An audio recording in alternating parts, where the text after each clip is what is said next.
siç e ka thënë i madhi Nardnoga, s'mund bash i madh pa qenë i vogël. Kjo është pjesa e partive të vogla, unë mendoj se është një abuzim sepse po të marrësh për shembull politikën italiane, 5 hyjet e Italisë linden në rrjetet sociale si forcë politike dhe i fituan zgjedhjet me rrjetet sociale, se media s'dilshin askon.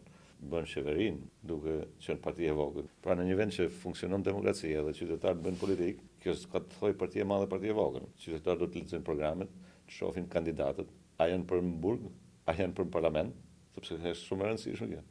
Kjo është një forcë politike tashmë e konsoliduar me një program me 140 kandidatura që paktën nuk janë produkt që ti do t'i shohësh para spakut.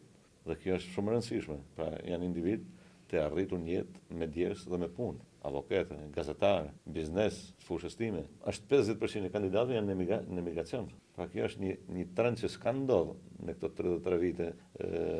Forcat politike të marrin emigrantë. S'na kanë dhënë votën, jo të na bëjnë edhe kandidat. Është hera e parë që shqiptarët që jetojnë jashtë kanë mundësinë të shprehin votën.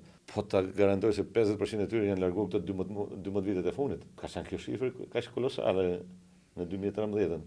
Unë kur visha në qytet, ishte plot qyteti, në shkurt, qoftë në ngushtë. Por sot qyteti Lezhë është boshatis. Keni mjet ju gazetarët, Pirini, tani ka ardhe Jack Marke dhe Ulsimania. Po të marrësh qytetarë që me të vërtet duan të punojnë me nëshmëri, kanë pas pa mundur këto.